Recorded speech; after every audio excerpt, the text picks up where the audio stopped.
Varicose veins కి సరైన చికిత్స కోసం సంప్రదించండి ఎవిస్ హాస్పిటల్. నమస్తే రమ్మగారు. నమస్తే రమ్మగారు, జాతక కథలు చెప్పుకున్నాం మనం, బోధి జాతక కథలు కదా. ఒకటి ఏదైనా ఒక స్టోరీ చెప్తారా? బ్రహ్మదత్తుడు కాశీరాజ్యాన్ని పరిపాలించే రోజుల్లో బోధిసత్వుడట మగధ దేశంలో మాగుడు అనే ఒక పిల్లవాడిగా జన్మించాడట. ఈ మాగుడు పుట్టింది ఎక్కడ? ఈ మగధ రాజ్యంలో ఒక చిన్న పల్లెటూరులో పుట్టాడు. ఓ 30 గడప ఉందిట, అక్కడ 30 ఇళ్ళున్నాయి. వీళ్ళు ఒక రకమైన మొరటు వాళ్ళు, దారులు గాచేవాళ్ళు, కొట్లాడుకునేవాళ్ళు, జూదర్లుగా ఉండేవాళ్ళు. ఆ గ్రామంలో బోధిసత్వుడు పుట్టాడు.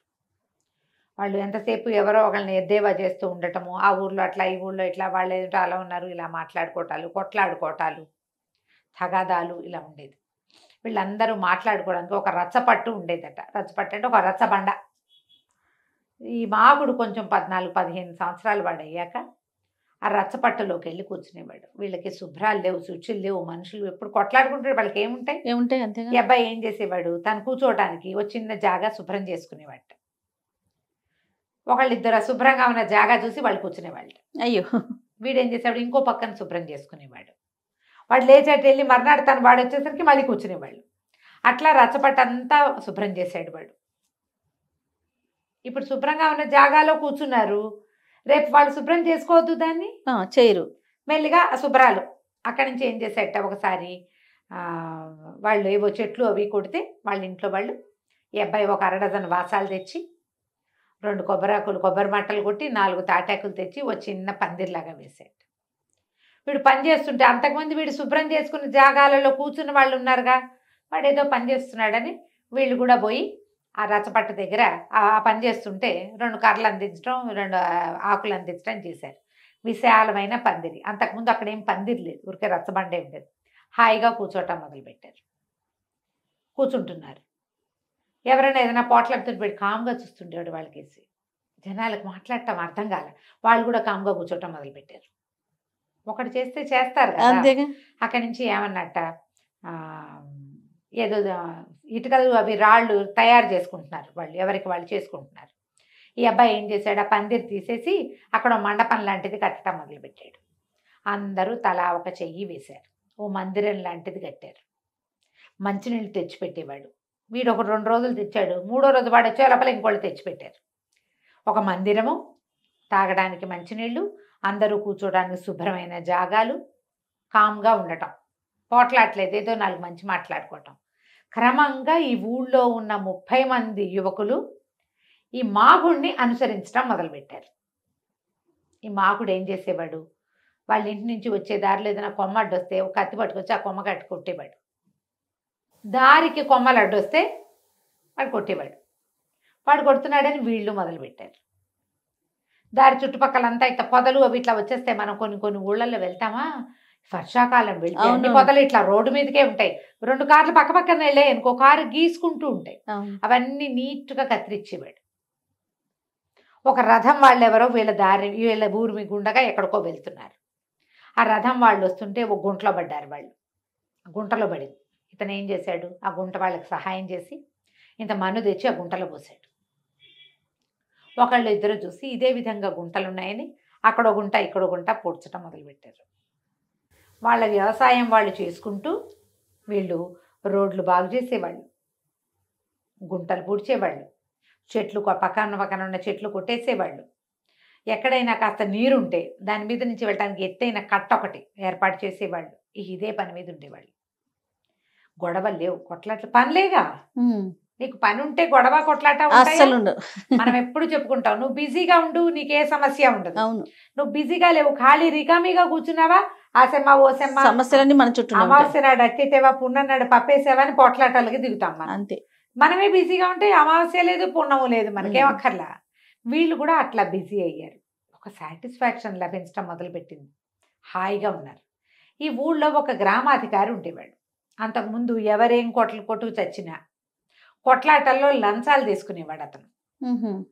బాగా సంపాదించాడు. ఇద్దరు కొట్టుకుంటారు, నువ్వు చెంప పగలు కొట్టావు కాబట్టి నువ్వు 10 రూపాయలు గ్రామానికి కట్టాలి, నువ్వు 30 రూపాయలు కట్టాలని డబ్బులు వసూలు చేసేవాడు. వాళ్ళల్లో వాళ్ళు కొట్లాడుకు చచ్చి ఆస్తి నష్టాలు అయితే మళ్ళీ డబ్బులు కట్టించేవాడు. ఇప్పుడేమైంది, ఏమీ లేవు, కొట్లాటాలు ఏమీ లేవు. ఆ ఉన్న 30 మంది ఇతను వెనకాల పడి తిరుగుతారు. మాగుడు కామ్గా ఉంటాడు, ఏదైనా మంచి మాట మాట్లాడతాడు, లేకపోతే లేదు, పని చేసుకుంటాడు. వీళ్ళు కూడా అంతే. ఏం చేశాడు, రాజుగారి దగ్గరికి వెళ్ళి, మా ఊళ్ళో 30 మంది కుర్రాళ్ళు ఉన్నారండి, వీళ్ళు కత్తి కటారు గొడ్డళ్ళు పుచ్చుకుని దారులు కాసేస్తున్నారు, వాడికి రూపాయి రావట్లా అధికారికి, అందుకని ఎత్తెత్తాడు. ఆ 30 మందిని మీరు విచారించాలి. కత్తి కటారు కర్ర గొడ్డలి అవే వాళ్ళవి, పారలు కూడా ఉంటున్నాయి వాళ్ళ దగ్గర. ప్రతి వాళ్ళని బెదిరించి వాళ్ళు డబ్బులు వసూలు చేస్తారని, వాళ్ళు దుర్మార్గులని కథాకమ్మని బోల్డ్ కథ చెప్పాడు. ఈయన రాజభటుల్ని పంపించాడు. ఆ భటులు వచ్చేసరికల్లా వీళ్ళు ఏం చేశారు, అప్పుడే తలా ఒక కర్ర ఒక గొడ్డలి ఓ పార చొప్పున పుచ్చుకొని ఒక్కొక్కళ్ళు ఒక వస్తువు పుచ్చుకొని రోడ్లు సరి చేసుకుంటున్నారు.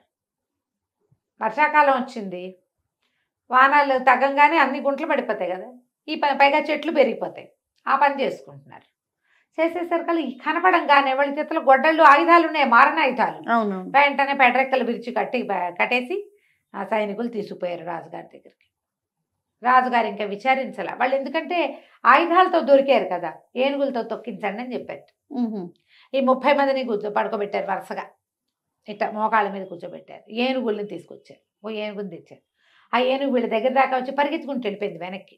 అది నేను ముందుకెళ్ళినట్టుంది, తొక్కటం వేరెరుగు, అసలు దగ్గర కూడా వెళ్ళినట్టుంది. 4-5 ఏనుగులు తెచ్చారు, 4-5 వెనక్కి పరిగెత్తేసినాయి. రాజు అన్నాడు, వీళ్ళకి ఒంటి మీద ఏమన్నా తాయెత్తులు మంత్రకట్లు ఏవో ఉంటుంటాయి, మంత్రాలకి వాటికి ఏనుగులు భయపడతాయి కాబట్టి ఒంటి మీద ఏమన్నా తాయెత్తులు ఉన్నాయేమో చూడండి అన్నారు. అనేసరికల్లా సైనికులు వచ్చి చూస్తే వీళ్ళకేం ప్రత్యేక తాయెత్తులు గీయెత్తులు ఏం లేవు, మామూలు పల్లెకారు వాళ్ళు. అందరూ దవతలు కట్టుకున్నారు, ఉత్తరీయాలు నడుము చుట్టుకుని ఉన్నారు, కత్తి కటారు ఉంది చేతిలో, వాళ్ళ ఒంటి మీద ఏమి తాయెత్తులు లేవండి అన్నారు. అనేసరికల్లా రాజు అన్నాడు, మరి వాళ్ళు ఏమైనా ఏనుగులు వస్తున్నప్పుడు మంత్రాలు చదివారా చూడండి అన్నాడు. మంత్రాలు చదివినట్టుగా కూడా అనిపించట్లా, కానీ ఏదైనా చేస్తున్నారు వాళ్ళు, ఉపాంశు బెదిమల కదలకుండా జపం చేస్తారేమో, కొంచెం స్లిప్ మూమెంట్ ఉంటుంది, మనకేం పెద్ద కనపడదు. ఏనుగు చూసేస్తుంది, దాని కన్ను చాలా సూక్ష్మమైంది. సరే అయితే వాళ్ళందరినీ పిలుచుకురండి మా దగ్గరికి అన్నాడు. రాజుగారు పిలిచేసరికల్లా ఈ 30 మంది పోయారు రాజు దగ్గరికి.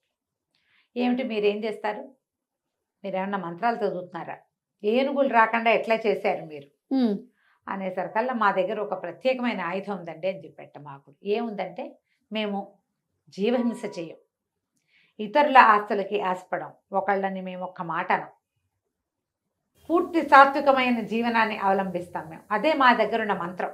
మేమేం చెప్పక్కర్లా, మేము పరమ సాత్వికులమని మా నుంచి తెలుసుకునే జంతువులకు తెలిసిపోతుంది. అదేంటి నేను వేరేలా విన్నానే అన్నాడు ఈయన. అనేసరికల్లా మీరు విన్నారు కానీ విచారణ చేయలేదుగా, మీకు ఒకటి చెప్పాడు, కంప్లైంట్ వచ్చింది, రాగానే తీసుకెళ్ళి జైల్లో పెడతారా, విచారిస్తారా ముందు? అదే కదా, విచారణ చేయాలిగా, మీరు విచారించలేదు అంటే. అవును మీరు కత్తులు కటార్లు ఉన్నాయి కదా మీ దగ్గర అన్నాను. అవునండి, మా దగ్గర కత్తులు కటార్లు గొడ్డళ్ళు ఉన్నాయి, వాటితో మేము చెట్లు కొడతాం, దారులు సరి చేస్తాం, ఓ పార ఉంటే ఒక చోట గుంట ఉందనుకో, ఇంకో చోట నుంచి మట్టి తెచ్చి గుంట్లో పోస్తాం, మేము ఆ పనే చేస్తాము అనేసరికి రాజు, నేను ఇంకోటి విన్నాను, మీరు దారులు కాస్తున్నారని విన్నానండి. దారులు ఎందుకు కాయాలి మేము, ఇప్పుడు మీకు ఎవరు చెప్పాలి, మా చేత దారులు కాయబడి సొమ్ము అపహరించబడిన వాడెవడైనా చెప్పాలి, మేము అదేం చేయటల్లా. చాలా కాలం క్రితమే అవి ఏనాడో మానేశారు వీళ్ళు, మేము ఎప్పటి నుంచో మానేసాం, మీరు కావాలంటే మా గ్రామానికి వెళ్ళండి అంటే ఒక 10 మంది సైనికులు ఒక అధికారితో వెళ్తే గ్రామం శుభ్రంగా నున్నటి దారులు, చక్కగా రోడ్డు పక్కనంతా కత్తిరించబడి ఉన్న చెట్లు, పక్షుల కోసం ఆహారానికి నీటికి పాత్రలు, జంతువులు రోడ్డు మీద తిరిగే జంతువుల కోసం ప్రత్యేకమైన ఆహార పాత్రలు, క్లీన్గా ఉంది. ఇంత శుభ్రంగా ఉన్న ఊరుని చూసి, ఆ ఊరు మేమే తయారు చేసామని వీళ్ళు చెప్తుంటే నమ్మకండా ఎట్లా? రాజు ఒక్కొక్కరిని ఊళ్ళో విచారించి చేస్తే ఏం జరిగింది, ఏం తెలిసింది, మాగుడు అనుకో చాలా మంచివాళ్ళు, వాళ్ళే ఈ ఊరిని ఇట్లా చక్కగా చేశారు, ఇదివరకు కొట్టు చచ్చేవాళ్ళు, ఇప్పుడు కొట్లాటలు పోట్లాటలు తగలాటాలు ఏమీ లేవు మాకు, వీళ్ళు మంచివాళ్ళని తెలియదు. రాజు పొరపాటు పడ్డాను నేను, ఒక్క మంచివాడు ఉంటే, ఒక తులసి చెట్టు ఉంటే దాని వాసనతోటి కదా ప్రపంచం అంతా శుద్ధి అవుతుంది, చుట్టూతో ఉన్న సమాజం అంతా బాగుపడింది, ఈ అధికారి బాగుపడలేదని ఆ అధికారి ఇప్పటిదాకా ఏం చేశాడో ఆ లిస్ట్ అంతా తీర్చి అతను దాచిపెట్టిన సొమ్మంతా గ్రామపు అకౌంట్లో వేయించేసి ఇచ్చేసాడు వీళ్ళకి. మీరు ఈ గ్రామాన్ని ఎంత కావాలంటే అంత డెవలప్ చేసుకోండి, మీరేం చేసినా మేము అడగం, మీ గ్రామం ప్రభుత్వానికి సుంకాలు కట్టనక్కర్లేదు, గ్రామం డెవలప్ చేసుకోండి. ఇంకా కావాలంటే ఇంకా కొంతమంది ఆ ఊళ్ళోకి చేరతారు, ఊళ్ళు పెరుగుతాయి కదా అట్లా అంతే. అని చెప్పేసి ఏ ఏనుగు అయితే వీళ్ళని చూసి వెనక్కి వెళ్ళిపోయిందో ఆ ఏనుగును కూడా ఆ గ్రామానికి గిఫ్ట్గా ఇచ్చాడు.